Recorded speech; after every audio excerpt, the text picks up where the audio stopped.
So how's it going, my comic chat? We're here today with Benjamin Morse, the creator of August and the Scarlet Twilight. How you doing, Benjamin?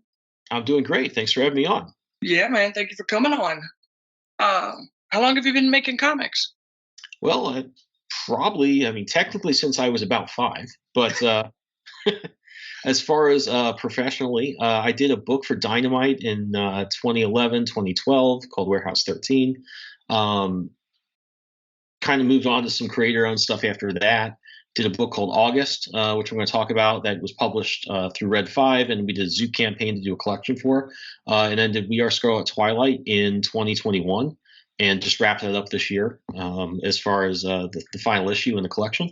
So that's pretty much, since I was a kid till now, I've always been drawing, always been making comics, and just always been my passion. So what is Zoop? Is it like Kickstarter? It's a lot like Kickstarter. It's much more comics focused, which is what I think is great about it. There's two things I think that are really strong about working with Zoop and what they offer. First of all, and this is, I think, what is really great for a creator like myself. I write my books, I draw them, I color them, I letter them. I put together the prepress files. I do everything myself. So it was really tough when I was on Kickstarter to manage the campaign and take all the time to create the books. Generally, I think most people know comics are produced by a team. You got a writer, an artist, an inker, colorist, letterer. You've got a lot of people sharing the workload. In my case, I do it all myself. So when I went over to Zoop, what's great about them is they run the campaign, they contact printers, they source shipping, they do fulfillment.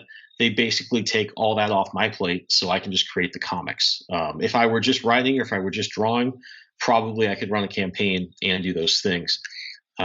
What's really great about Zoop is they kind of just free me up to get the book done.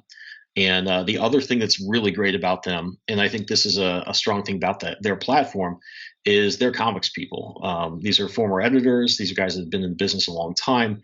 So they understand comics. They understand how comic readers want to get stuff, how they want to consume their comics, read things. And that's something I kind of ran into with Kickstarter. Kickstarter is a huge platform. They do a lot of things. Comics is far from the most important thing I think that they do.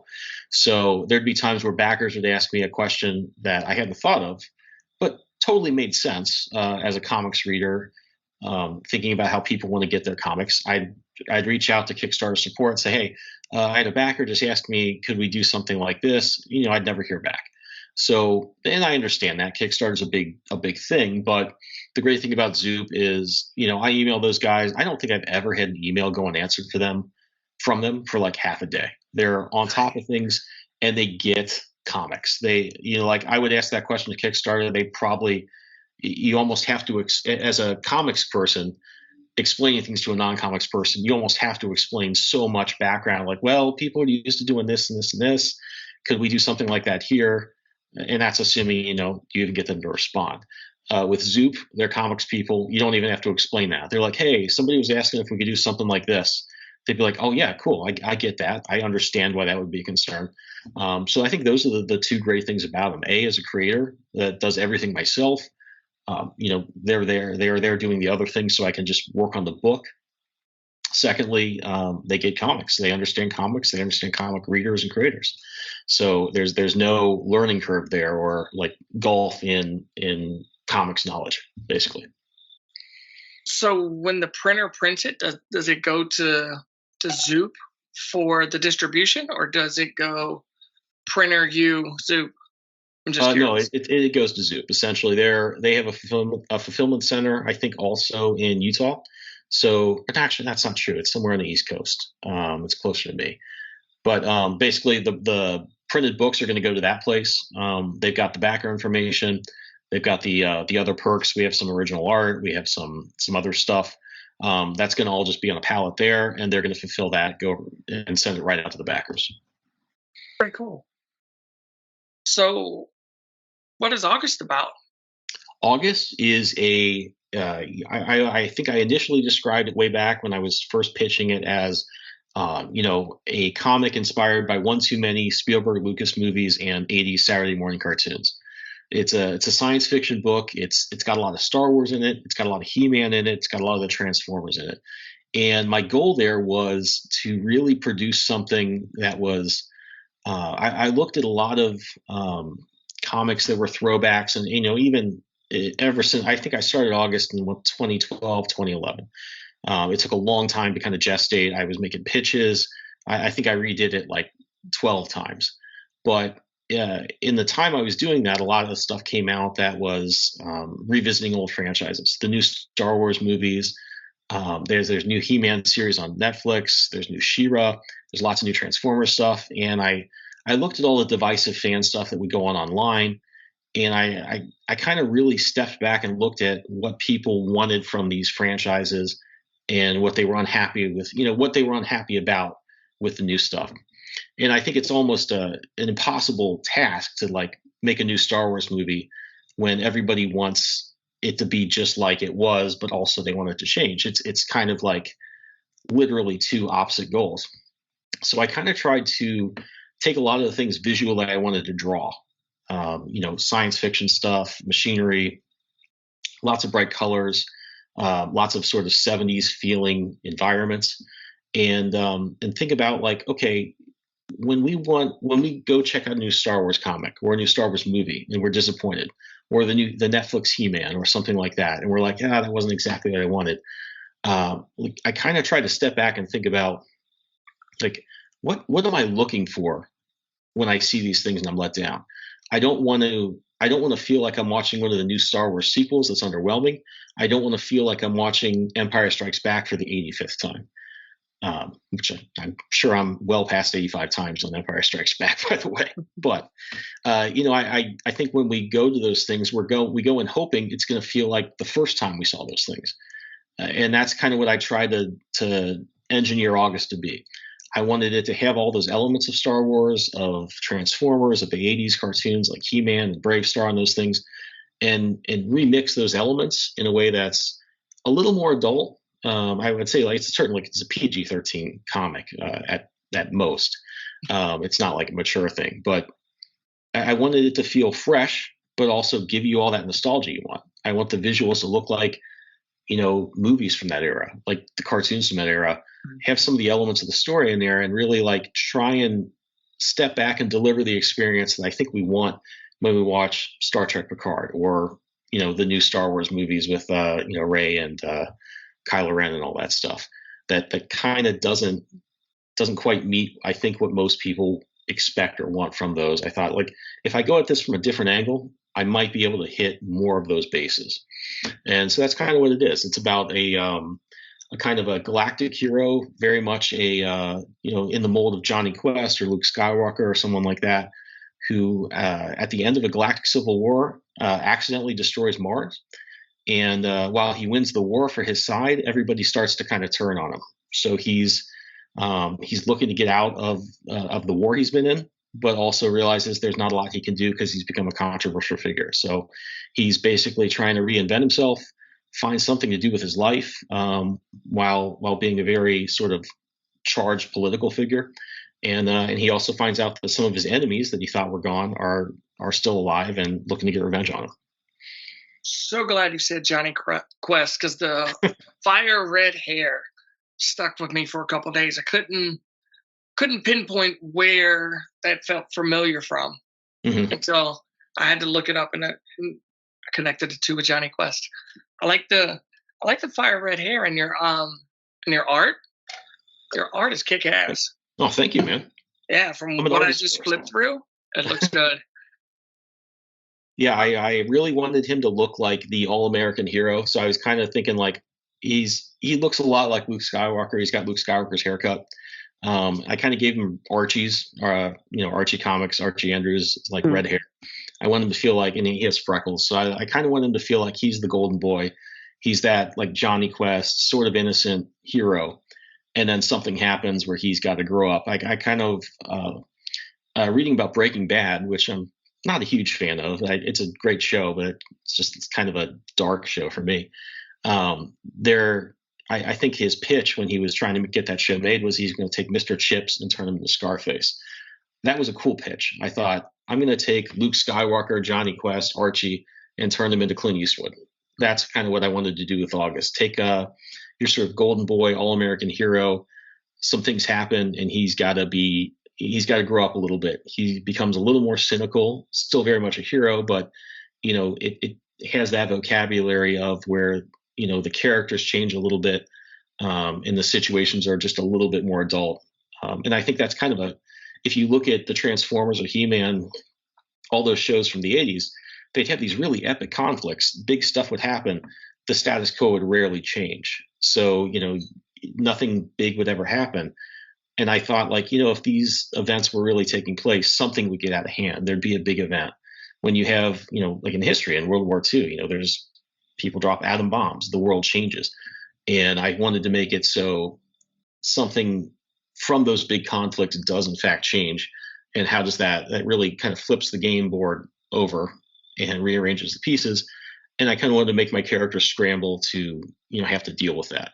And that's kind of what August is. He's the all-American hero, but his image has been tarnished. He's got a lot more enemies than he used to have, much fewer friends than he used to have, and he's got to figure out what he's going to do with his life. Where can people pick up August at? You can pick it up at Red 5 Comics, and right now we're probably going to do we're going to reopen the campaign once we're ready to go to press on that from Zoop. So you can go over to zoop.gg in the next month or so. Once we have the print files ready, approved, ready to go to press, we're probably going to reopen that campaign if anybody wants to get in on that. And that's a collection that's issues 1 through 4, plus a ton, almost 100 pages of extra content, which is basically an art book of all the different versions of August I've done. We have a 13-page prequel I did that's kind of comprised of different drafts of the pitch that actually still works in continuity with the main story somehow. I'm not quite sure how, but it does. And it just a lot of the designs, a lot of the promotional artwork. So it's going to be a really nice hardcover. I think it comes to, I want to say 206 pages total. And that's about 100 something pages of story, the prequel, cover gallery, and then all the extra art book sort of stuff. So you can check that out at zoop.gg pretty soon. Once we get the proofs kind of approved there, we'll open that up again. And my other book, Scarlet Twilight, we have the campaign open again right now for probably a week or so. Now that we have the proofs for that approved, we're going to reopen the campaign just before we send it to press. So if anyone wants to get back in on that one and missed out the first campaign, they can get back in on that. So since you're with Red 5, they can get it through Diamond and Luna, right? Yeah. So August was in shops 2022. Okay. And we still have a lot of extra copies of that. So that one, I think you can get on the website. You probably can't order it through Diamond or Lunar. I'll have to check on that. And then of course there's the collection through Zoop. Scarlet Twilight was in shops this year and sold out, I think. So we might go back to press on that one. I think they let me know they were going to. I'm not sure on the details of that, but you should be able to get that, like you said, through Diamond or Lunar. Sweet. That's awesome, though. So what is Scarlet Twilight about? Scarlet Twilight's my other book. It's about it's really inspired by Golden Age comics. So, those first few issues you'd see of Batman or Superman or Captain Marvel from the late 30s, early 40s. It's kind of the story. There's a lot of surprises in that one. So it's basically a two-fisted American crime buster is hunting down some villains, and he's got some secrets that I probably shouldn't reveal if anybody's not read it yet. And it's basically a story of him fighting some evil vampires. You find out a little bit more about him, a little bit more about the villains, and it's very much an attempt to fuse kind of the Golden Age comics. That I look back on those issues, if you read those first two issues of Batman or Superman, there's something really cool there. The vibe of them is really cool. The atmosphere is really cool. The stories are kind of like dull. They don't quite. If you grew up reading comics in the 80s and 90s, you kind of look back on those, like there's something I like there, but there's also like it wasn't quite firing on all cylinders. So it was kind of my attempt to take what was cool about the Golden Age stuff from the late 30s and early 40s, update the artwork obviously, and really kind of take what was cool about those old comics and make it work for a modern audience. So there's a lot of twists and turns, a lot of character things I think people won't see coming if they haven't read it yet. and basically it's kind of an attempt to deliver what you kind of wish those old comics were, more or less. So, do you have any book signings planned this year? Not really. I'm probably going to try to go to a few conventions. I'm in upstate New York. I'm about 30 miles north of the city. I'm going to try to start going to some local conventions. I've never actually gone and tabled at a convention, or signed at a bookstore, but I'm probably going to try and start doing that because we have a bunch of extra copies of August to sell, from the first print run of that. So I think the answer to that is going to be in stores around here, probably small cons in Pennsylvania, New York, Jersey area is probably what I'm going to do. But don't have any concrete plans for that just yet. Did any of the flooding up there get you? No, we're on top. So I'm right by the Hudson River. I'm about 200 yards away from it. Unfortunately, we're pretty high up on a hill, but we do get hit pretty bad near us. So like our house won't get flooded, but the roads will get closed down. So the main highway that kind of connects us to New York City, when it gets really bad in terms of rainfall, like they shut that down. We also got a few sinkholes on the streets that kind of connect us to the bridges. So we don't get like directly affected, but we kind of, like my wife can't get to work. It's sort of the fallout for us. So, dead or alive, who would you like to make a comic book with? Al Williamson. I would love Al Williamson. I'm a big Star Wars fan, which you probably have sussed out. I loved those comics when I was a kid that he did, the strips he did for the newspapers that were collected, and then certainly his adaptations of the Star Wars movies he did for Marvel. I looked at that stuff, and it's kind of surprising because his artwork is not the most dynamic. You wouldn't necessarily, I feel like the trajectory is for most people, as a kid, you like Liefeld and Lee, and then you kind of get into, different artists that maybe you like Brian Bolland after that. You kind of drill down to more realistic stuff. I kind of went the other way. I really liked Al Williamson stuff as a kid, which was like super solid draftsmanship, not necessarily jumping off the page like, a Liefeld drawing of Shatterstar or Deadpool or something like that. And not to say I don't like those guys. I really like Liefeld and Lee a lot. But he was always my favorite creator. I loved those, those drawings he did of the characters. Some of them were photo reference, but you could just look at the inking. There was so much dynamic stuff going on within the context of his drawing. So you'd have a really correctly drawn figure, and the rendering, the textures, the brushwork would be really dynamic. So that's something I always loved. And if you look at his inking, he works with people. He's worked with Rick Leonardi and does, I think, almost everybody that he's inked. It's like my favorite stuff of theirs, which is like Rick Leonardi doing Spider-Man 29.9. Obviously, all the stuff he did with John Romita Jr. It always looks great. I think it pops in ways that are not as obvious as Madaraya or Liefeld, but it pops in ways where the textures of characters are different. Backgrounds, things like that really pop within a certain context, and that would be the creator I'd love to work with if there was anybody else out there or opportunity to do that. Is there anything you want to say before we go? I hope the stuff we've been talking about, if you're a big fan of Star Wars, of Star Trek, of 80s cartoons, please give August a look. It's really an attempt to kind of give you what you want when you revisit those old franchises. Sometimes we look at the new stuff they do with Star Wars, and it's like, I like parts of this, but I don't really like it, like all of it. I really wanted to kind of look at this and try and make it a way to deliver the experience that you really want to get from those franchises. As far as Scarlet Twilight goes, if you're a fan of those old Golden Age comics, but you kind of dig into them, they're just not really that good. The villains aren't there. It's not as exciting as you kind of hope it would be, but you like the atmosphere. Scarlet Twilight was put together to kind of give you the best of both worlds there. The pacing is very modern. The art's very modern, but obviously kind of dialed into Golden Age stuff. But it's basically an attempt to take all the Golden Age things that are cool, that are fun, and put them into a comic that works for a modern audience. And I'm just starting up the sequel for Scarlet Twilight, which is going to be a lot of fun. So check that out. We have the print run reopening for probably another week. And you'll get caught up before we go into the sequel, which is going to be coming out probably late this year, early next year. All right. I appreciate you taking the time to come talk with me.